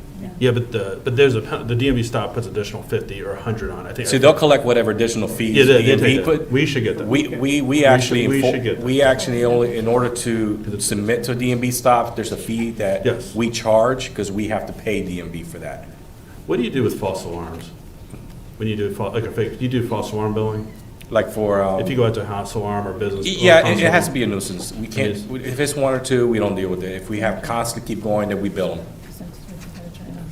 Oh, wait, Thanks a lot. that's Yes, you? thank you. You're in the city. Thank you. Thanks. I don't want to jump too far in advance, but, you know, if you all approve this position, and I think there's a lot of value in bringing this in-house, we'll start with parking or red light and speed, and then once we get to, you know, sort of a normalized state, then we'll kind of expand to other areas where we struggle with delinquency. So I think both of your recommendations are excellent. Yes. Really And quick the building question. official appears to be very versatile, which is good news, and will take the burden off Calvin, help take the burden off. Yeah. I've got a question. Yes, ma'am. Where would the collection specialist be housed? Great question. So from a lines of authority, he or she will report to the finance director because, you know, for this person to be effective, he or she will have to have some access from PD data, some access data from treasurer, and so to kind of mitigate the potential conflict, we will have that person report to finance, who has a great relationship with both. Physically, we will have that person either at the police lobby, at the police lobby, where when you walk in, there's that glass. It would be the village, basically like the check-in room. Yes. Yeah. Any other comments, questions? And we've already, you know, initiated conversation with the payment portal for this additional capabilities once you guys approve it. So we've already kind of, you know, let them know ahead of time, hey, what's the work involved in this should the GB approve? So they already kind of start the research on it, so it should be a quick turn from a technology perspective. We would forego those second and third parties, and and the collection specialist would be the one tracking the folks down and getting the money. Yes, now Patty has expressed a desire to retain TACS for her other bills, and that's her prerogative. But ostensibly, yes, we will do this in-house. And I just have a quick question on that. So your goal eventually with the transition from the treasurer's office, if this all moves forward, we would have a billing and collections division, such as those other jurisdictions that have gone ahead with that transition. And that position would probably be part of finance under a collection billing division, correct? Well, I don't want to commit to sort of a organizational structure, but yes, this is going to be part of finance. And the goal right now is to get this money collected before we kind of expand the portfolio. Yeah. Thank you. Yeah, $1 million. Sorry, before we move on, one more comment regarding a recommendation for the collection specialist. You know, red light cameras, tickets are sometimes contested. And, you know, with the whole driver identification, who's driving, who's not. So the people that are not paying this, do you think once they get a collections, they take it to court and they say, I was not behind the wheel, what's the actual chances of us actually collecting delinquency on these tickets? I'm going to defer that to Chief. Sure, So they'll miss the window to contest it in court. I see, okay, So they'll be in collections. I see. So our Vera Mobility, which is our current company we use for our tickets, they sent them a letter initially saying, hey, you have an outstanding debt for a fine for, I believe, the first 60 days. After that, it's when it goes to our treasurer's office and it goes to collections. We're going to bypass that and it'll go directly to us. Right, okay, that makes sense then. With that company, what is the return rate percentage-wise on any, do you, at least in the 70s or 80s, or is it? I'd be guessing. I'd have to find out. I think they told me at one point, but I can't remember what they said. Thank you. And I think there's an intangible benefit here too, right? Instead of you getting 2 random dues or notices from different company, you can now have a customer service rep that belong to the city that you can go point to point. So I think that will maybe encourage or, you know, addresses some of the customer service complaint, because we have had complaints with the third party, you know, vendors. Okay, moving on to the next. So enterprise is pretty easy. Most of the changes, like I mentioned, is on the ARPA and general fund. But as you can see, enterprise, a lot of no change except for the CIP carryover. That's really it. Now, the only thing of note is that 2.5 million from the water sewer that we will have to reimburse at some point. And then, again, just carry over, and I mentioned that 2.5 million. Other than that, any question before we kind of go into the spreadsheet? Okay, questions? Yes. Yeah, City Manager, I had a question on page 11. Sure, let me go back, sorry. The 1.1 million for Signal Hill, Yes. we're going to do some great work there with the outpost, the pavilion, and the tennis courts. But I'm still concerned, and I've raised this almost every year, about the serious issues of ADA in the bathrooms at the pool. Yeah, So so, when are we going to fix the ADA issues? Because I'm concerned that people in our community aren't able to use our facilities because they're not compliant. yeah, so, and I'll provide some context to this line item. So you're absolutely right. I think the original plan was to, to address at some point the, what is that thing called? The structure, with the bathrooms and the pump room. I think the total cost came in at roughly, I think it was 6 million. Is that right, Jay? It's 5 or 6 million? 3.2 without pumping equipment. With the pump equipment. We have got a price on that. So that piece alone was 3.2, plus, the 1 million for the 3 different items you see here. And so, at that time, we didn't have the budget to really support this. We hope to be able to, through, further economic development initiative, to be able to do that as soon as possible. Right now, unless we use fund balance, and that's you all vote to do this, I don't think it's worth, it depends on what you want to do, right? If we want to tear this building down and rebuild for $3 million within the next 2 years, then I don't think it's worth throwing good money after the bat for ADA. We should just build it into the CIP plan and execute the ground up project. But if we want to, defer the actual replacement to maybe 5 or 10 years, then we can get a quote for ADA improvements and see how much that is. Hopefully it's on the low end, and we can kind of piecemeal it. But at some point, I think that building will have to be replaced. Oh, I agree. It needs to be torn down and replaced with a facility that's ADA compliant so that Unfortunately, we just our have so disabled many. residents can use the facility in a proper way. Unfortunately, we just had so many CIP projects that we just didn't have enough funds to cover them all. If you remember, at the start of this, to include this, we had 23 CIP projects booted. We only brought one forward, which is the safety barrier. And so it's just a matter of not having enough resources to cover everything. I can, once we start the 26 budget cycle, I can look, every time we start a new cycle, we have to rack and stack everything anew, CIP included. And so we can see where we can, afford to bring that in if at all possible. I can't make any promises. Are there recreational grants available? I know that we have worked with Merchant McIntyre on a couple of trail-related grants.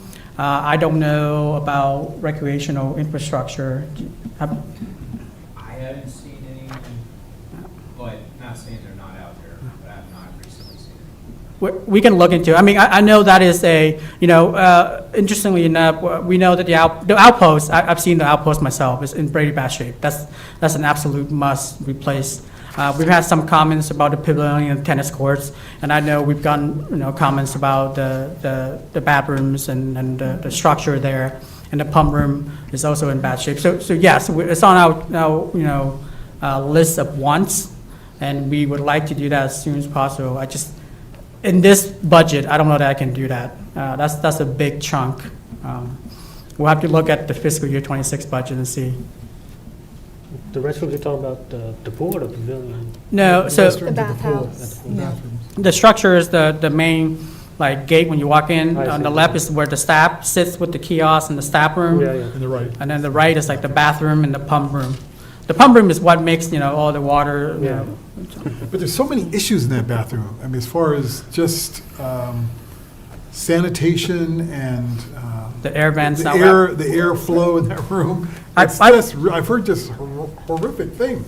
I walked through the bathrooms. I mean, it's, Yeah, so- yeah. We'll see if we can, see what we can do in 26. I know in 25, we don't really have the opportunity to do that, unfortunately. Yeah. Thank you.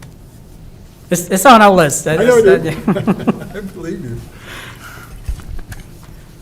So, any other question before I move on to the Excel sheet? Um, Yes. Does the federal government automatically audit the expenditures of ARPA funds in all localities, or do they, do a random sample? It's a good question. My general belief is that they either audit the really big ones, or they audit the easy one for ease of burden. For $10 million lost revenue, for $22 million grant funding, it could very well be that they may audit us because it's very easy to audit us because, the federal government also has a compliance checklist they have to do. But to answer that more specifically, Josh, do you know if we might be at a higher risk for audit? No, I do not know. We haven't got any indication on, what process will be used to determine who we audited yet. I'll tell you that, our finance team has been doing a great job enforcing all of the compliance required.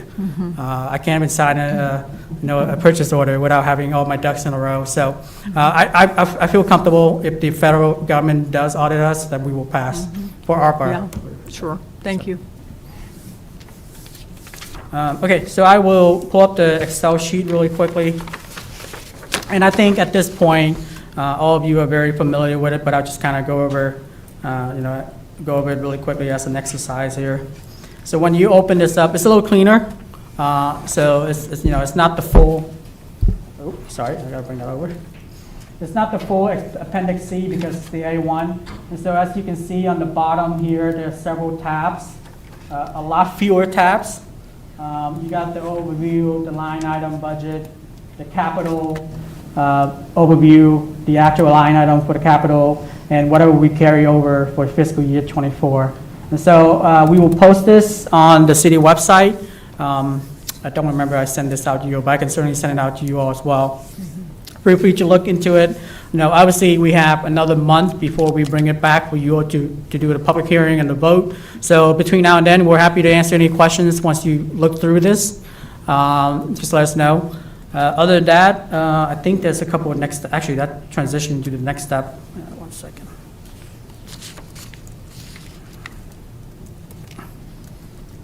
All right, so what are the next steps? Perfect. So please, I'll send you the Excel sheet as well, and please review the file, send questions to myself and Tony, and we'll answer those. Like I mentioned, we will have to do the public hearing and then vote that night. That one will include the ARPA closeout.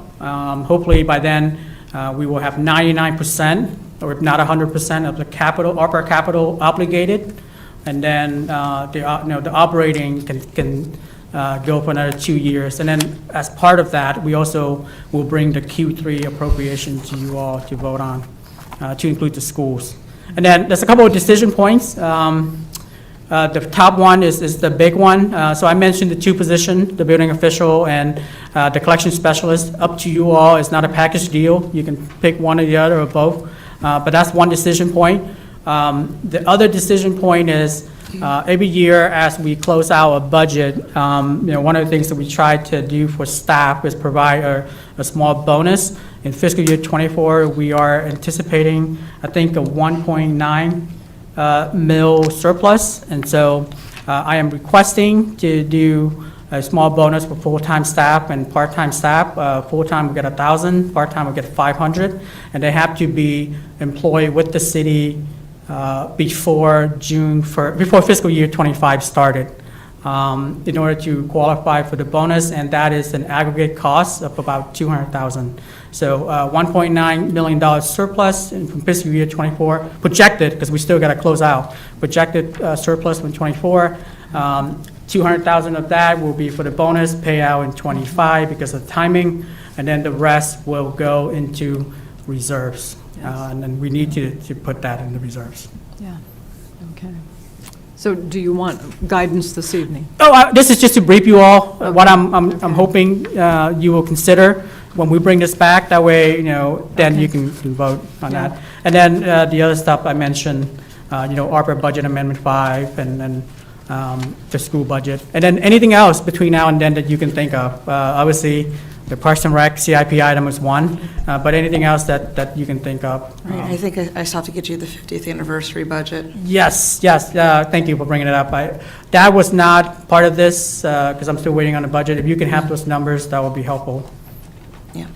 I'm Do you almost have done my dissertation, so I'll just submit it tomorrow, so we got this weekend to work on it. Do you have a guesstimate on the amount of overtime for staff for the 50th? Honestly, based on kind of the plans that I've seen, for a singular event, a la July 4, we're gonna have to estimate based off the last known event, because it's gonna be an all-day event, and I think we had, 15,000? I think we also hired some state police at a cost of 4,000. I can get the numbers for you from the last July 4 staffing cost. That's a baseline benchmark. That would need to go into this, correct? No, it'll go fiscal 26.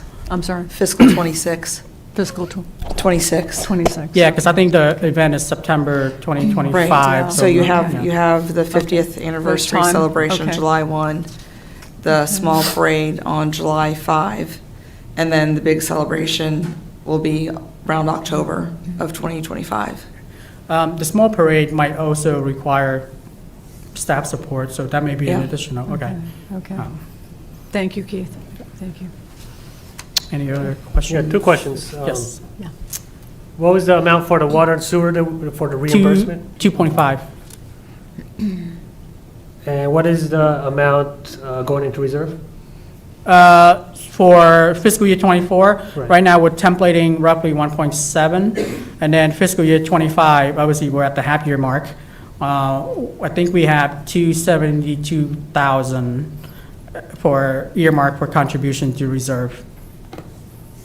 So there was one other thing, but we pushed it back to '26. When you all approved the K-Hop development, we were anticipating, I forgot, it was like 1.8, I think. But because of timing, it's actually in fiscal year '26. But that is still pending out there, but it's already templated for '26. But 1.7 plus 200K for this year. Is it possible to contribute some of that reserve amount to the water sewer to bring the balance down? Yeah, we can. So right now, yes, the answer is yes, right? We kind of have the ability to kind of transfer. We try not to do as much as possible, but because we borrow from it, we can certainly do that. Pending any future development, we have other opportunity to do that as well. Right now, we're just recommending putting it in the reserve because we may potentially have to use some reserve for other things. We have future opportunities to replenish that fund. And right now, the deficit is not, not deficit, the borrow fund is not impacting the current rates. And so there's no rush to replenish when we may have a potential need for that funds soon. I think FY '27 is when the rate will go up if we don't replenish. correct? Yeah, and that's. So that's basically 3 years, we need a game plan Yeah. before that happens. Yes, and that's what the 10-year model helps you do. It helps you plan out sort of a high level, what you want to do with those macro variables. Right. But again, every single cycle, I'm going to have to do this exercise, or the city manager will have to do this exercise all over again. Sure. Because it depends on assessment, it depends on what you guys want to do with the tax rate and the water rate. So every year, we have to readjust. But to your point, yes, we want the fund balance to be healthy across all funds. And it's on our list to replenish that 2.5. We're not going to forget that. Right. I just want to make sure we don't miss the mark of the next increase. Yeah, Because no. I want to see the water increase again, and so make sure it's in everybody's radar that this 2.5 needs to be brought down in the next couple of years. Well, I mean, even if we just throw maybe 25, 50 grand, That's what I'm saying. Right, just Slowly something, just chipped away right. from it. That's what I was thinking So of. Yeah. a couple of comments there, a little bit more nuanced. So the 2.5 would replenish the water sewer fund balance, which is essentially just reserved for capital, right? Right. The water bill is a function of UOSA debt and how much they charge us for the water and capacity. Right now, we have way excess capacity, and that's a fixed cost, but not enough consumer. And so the bill is going to be high. You're absolutely right, fund balance will allow you to subsidize by lowering the rate, but you're going to burn out your fund balance. It's kind of, what that strategy will do. Really, the best holistic strategy is to increase the end user, so you can spread that fixed cost out. Maybe UOSA will, not increase their bills so high in terms of capital and operations and pass that on to us. And then some fund balance and, economic development growth where we could use some of that water sewer fund balance to lower the rates reasonably, where we're not subsidizing, you also bills. What you're doing by doing that is subsidizing you also bills for resident, which is, your decision. The reason why we're putting it in the general fund balance rather than water sewer now is that right now the rate is fixed. We're not changing the rate in '25, so we have 6 months time horizon to kind of earmark that for something else that we may need. Okay, Okay. thank you. Okay. Any other questions, comments? Okay.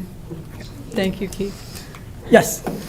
One more thing. Good afternoon, Mayor Burchell, Vice Mayor and Governing Body, Tony Jenkins, Budget Manager. Just wanted to remind you guys that if we're going to make any changes to this A1 budget, we need to have that information in probably the next week, because we'll have to advertise a number, and we can't go above that number that we advertise. Yes. So Good point. if you could get any changes to us within the Okay. next week before we have the meeting, December 10th, we have to advertise, Lana, how many days prior to the meeting? 7 business days. So if you could get that to us before the holidays, that would be great. Okay, thank you, Tony. Yeah, that's a great point. And I just want to thank the staff, right? The department directors and their admin reps, finance, Tony especially. We're only increasing operating by $54K. That's pretty amazing for half a year for the city. Oh, yeah. So good job on them for value engineering and finding cost saving. Yeah. Thank you, Keith. Okay, moving on to consent agenda. Consent agenda is a long one this evening. Consists of approval of the minutes of October 15th, 22nd, and 29th, and November 1st, 2024. Approval of a proclamation designating November 30th, 2024 as Small Business Saturday. Approval and ratification of the mayor's signing of an agreement with the Commissioner of the Revenue, Deborah Wood, and a first amendment to an agreement with Treasurer Patricia Dellinger as presented. Approval of a revised resolution for the 50th Anniversary Committee membership. Approval and authorization for the interim city manager to sign a service agreement with Merchant McIntyre and Associates LLC for grants program management services to the city through October 31st, 2025, as presented and subject to final city attorney review. Approval of and authorization for the interim city manager to sign the necessary contractual documents to purchase public safety barriers utilizing the surplus funds from the police department facilities as presented and subject to final city attorney review, and approval and adoption of an ordinance to provide an extension to the due date for real estate taxes to January 6th, 2025 as presented. Do we have a motion? So moved. Second. All in favor? Aye. Opposed, abstained, motion carries. Thank you. Okay, moving on to new business. The city charter amendment resolution has been postponed to the next meeting. Let's see, appointment of city manager agreement. We have the agreement. Are there any last minute comments? Okay. Hearing none, the recommended motion is for the governing body to approve and authorize the mayor to sign an employment agreement with Carl C. Cole to serve as the city manager for Manassas Park as presented and subject to final city attorney review. So moved. Second. All in favor? Aye. Opposed, abstained, motion carries. Thank you. Okay, Tyler Technologies. Oh, you're up again, Keith? Yeah, okay. Yeah. Okay.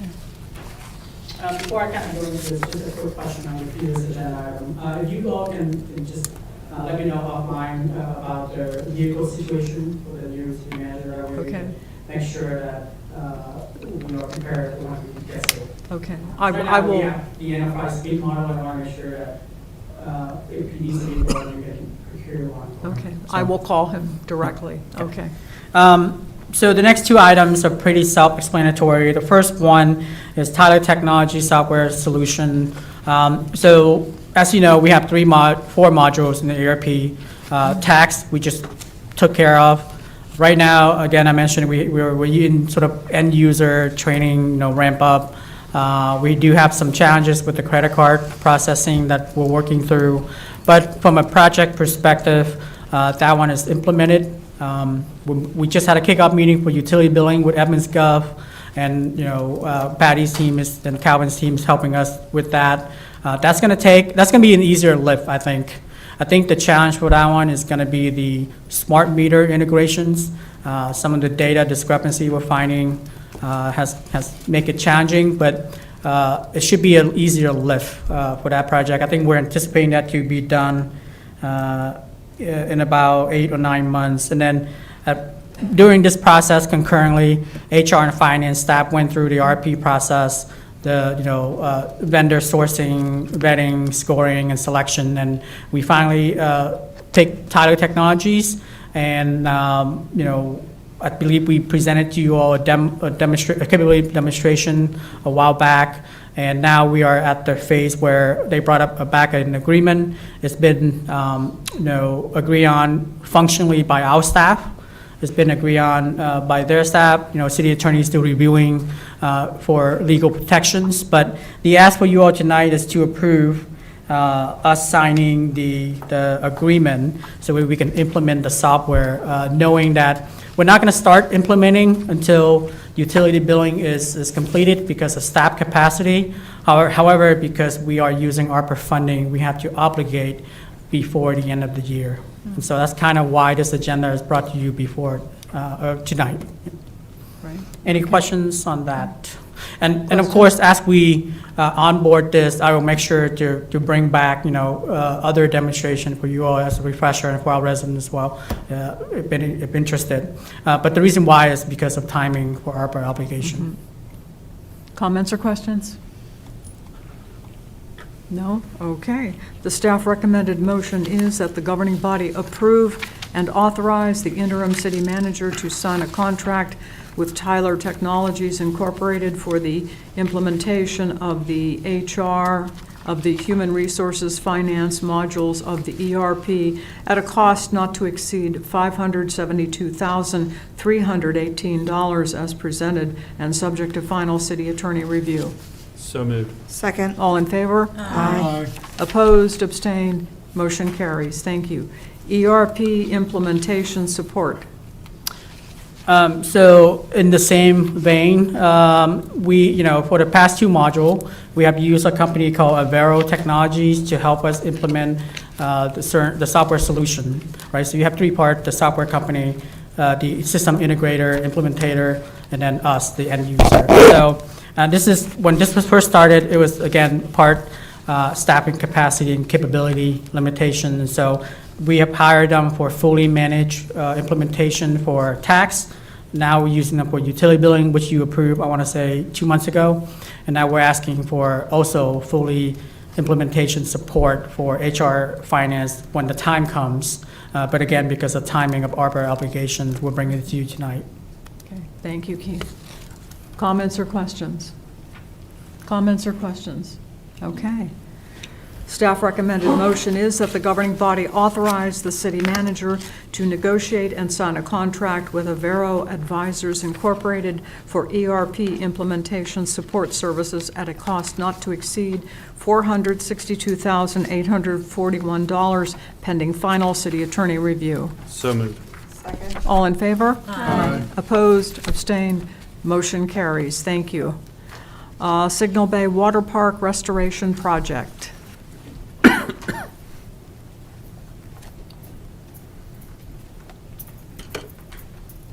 Good evening, governing body. I'm Grace Cruz. I'm the Aquatics and Operations Manager. I'm here to present the staff recommendation for the replacement of Signal Bay Water Park's outpost feature, which is that central play feature in the middle of the wading pool, as well as the safety matting, the spray cannons, and the vinyl liner.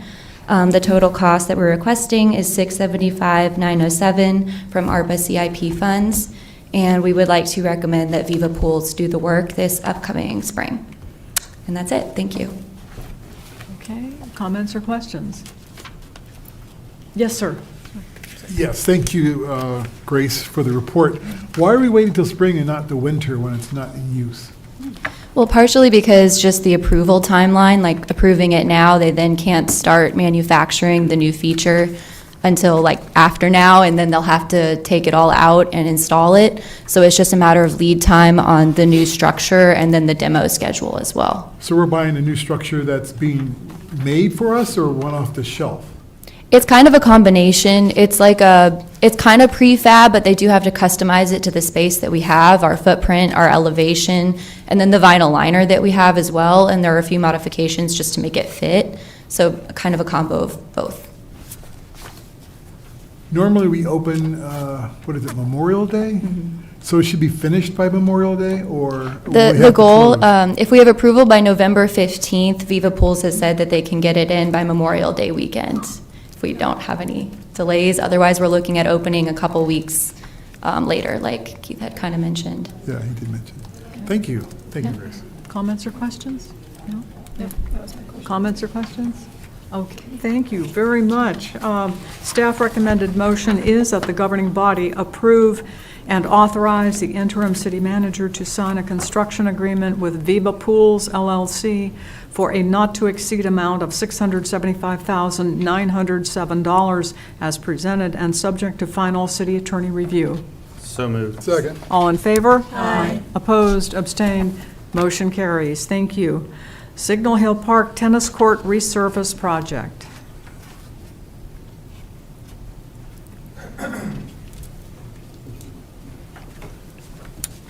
Good evening, Mayor, members Welcome, of the Jay. governing body. So before you this evening is a staff recommendation requesting your approval to move forward with the tennis court resurface project at Signal Hill Park. This was originally approved as part of the FY25 CIP budget, and we've received a lot of feedback and interest from the community, especially over the last couple of years, for us to move forward on this project. So as far as the details of the project, this is a 2-inch mill overlay replacement of all the posts, the nets, acrylic paint will be added, resurfacer. The fencing that's there will be taken down and replaced with all new vinyl coated 10-foot chain link to match the existing. Official court lines will be for tennis as well as pickleball. So it'll be multifunctional in that regard. So it's pretty much a full renovation project. Kind of everything that's there is going to be removed and replaced with all new. Submitted quote requests to 4 different vendors. Of the 4, 3 provided comprehensive proposals for the work. Of those 3, Gossam and Costello Paving came in at the lowest bid for $113,500. So staff's recommendation is to move forward in that amount. However, with a contingency of 15%, which brings the price up to $130,525. What that does is gives us a little bit of flexibility in the interim. In the event that asphalt prices do increase, they generally would change monthly. And because of the weather constraints and the temperature, we can't move on this until spring. Hopefully April, but it even could be May. The ambient temperature has to be a certain level consistently for them to be able to pour the asphalt, and also that can impact the acrylic paint as well. So we just have to have a contract in place before the end of this calendar year, because it is ARPA funded. Once we have that in place, the work will be scheduled at the soonest available point in the spring. Okay, thank you. Comments or questions? Anyone? Yes, sir. Thank you, Jay, for the report. What's the policy for use? We'll have this brand-new tennis court. Is it first come, first serve, or can people reserve, or teams have access before individuals?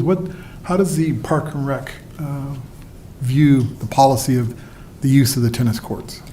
So I would recommend, historically, we have not had any type of sign-up or reservation of that particular space, and I would recommend sticking with that and keeping it as a first-come, first-serve. Just because, again, I don't see the demand being to the extreme to where that'll be a problem, with the exception of possibly pickleball. I was going to say, with pickleball, Yeah. it's quite exciting. Pickleball is very popular, a very passionate group of individuals that love that sport. So, however, it does have pickleball lines now.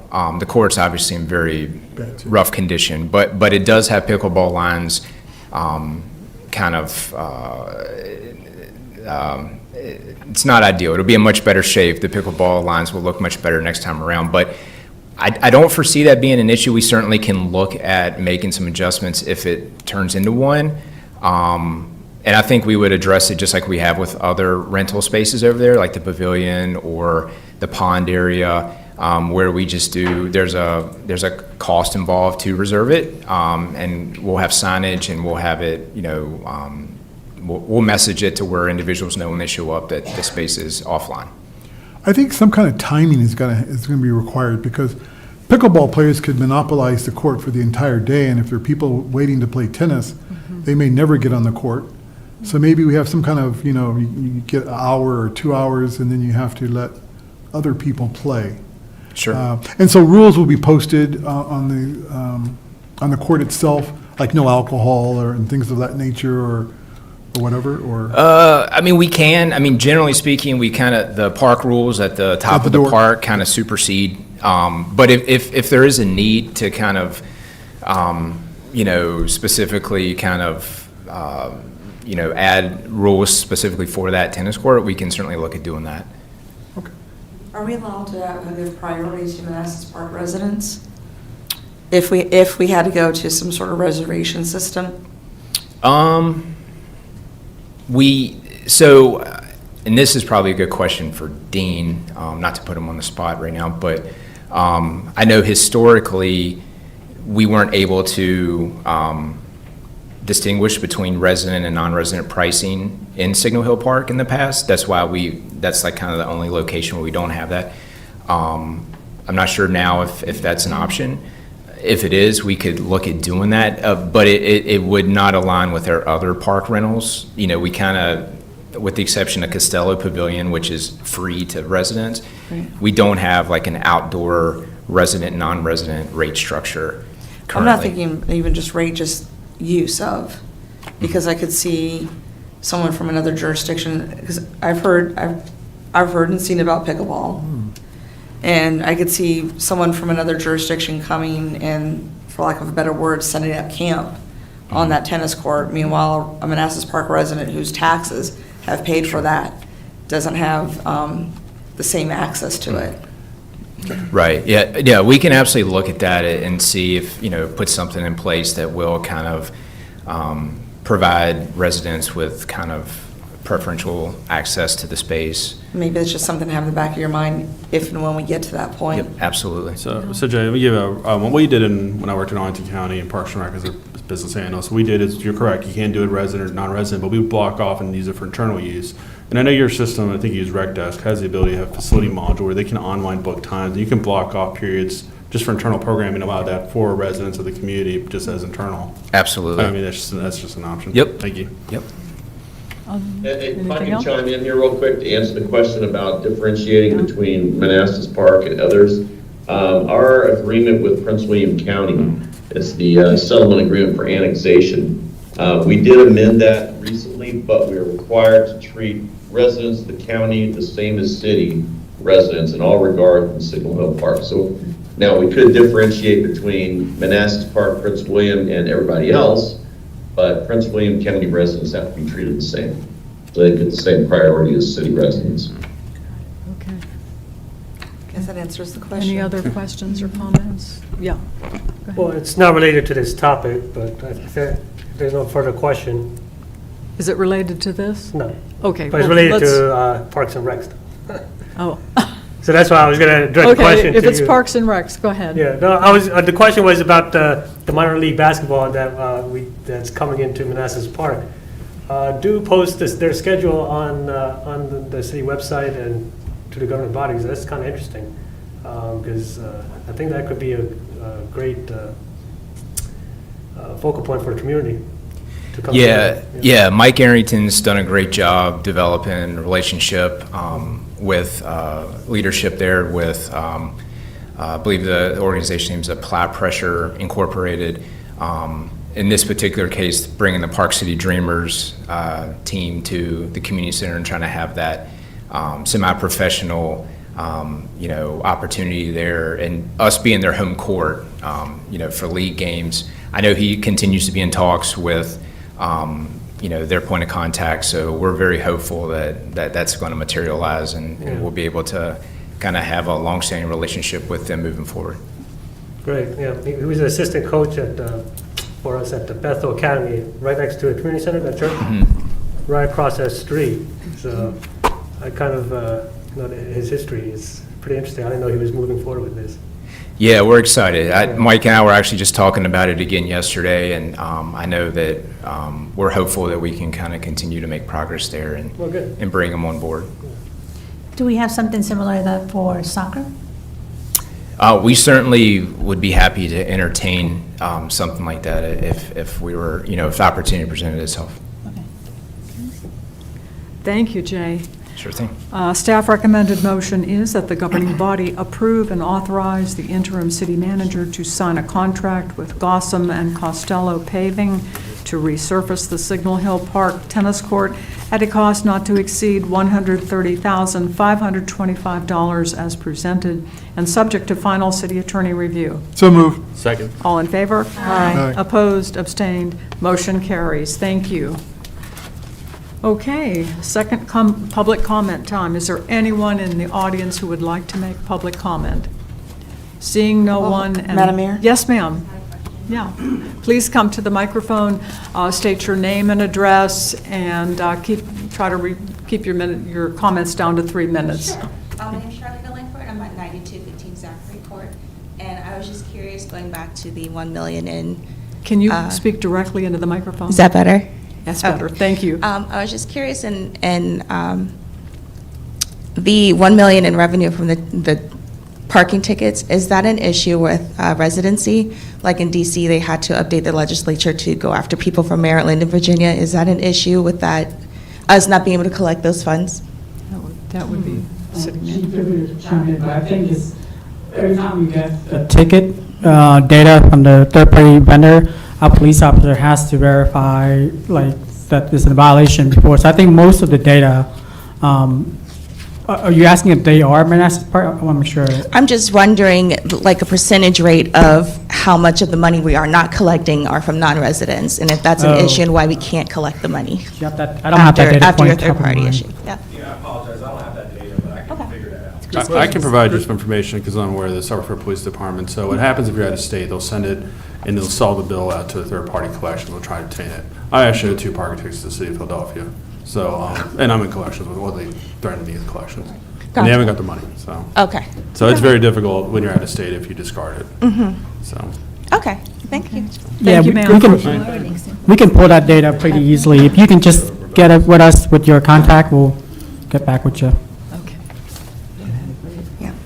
So last night, we, the members, Yessie, myself, and the other members of Keep the Park Beautiful participated in training by Keep America Beautiful, and at the end of it, Manassas Parks Keep the Park Beautiful is now an official member of Keep America Beautiful. This is something that we've had in the works since, actually I brought it forward in 2021, so this has been a labor effort for 3 years.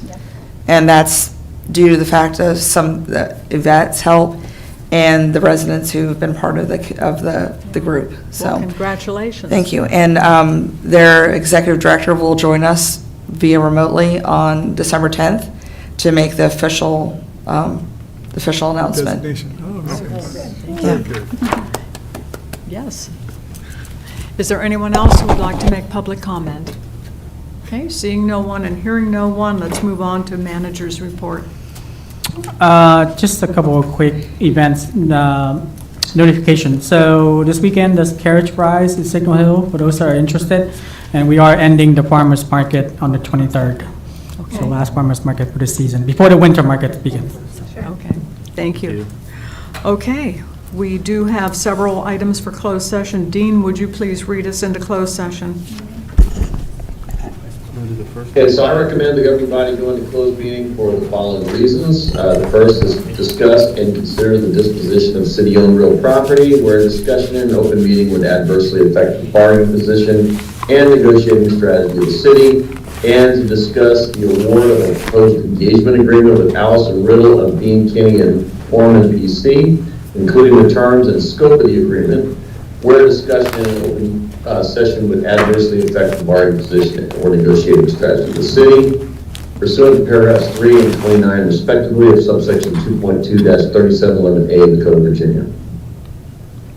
Do we have a motion? Moved. Second. All in favor? Aye. Opposed, abstained, motion carries. Okay, we'll go into closed session, and let's take a 5-minute comfort break.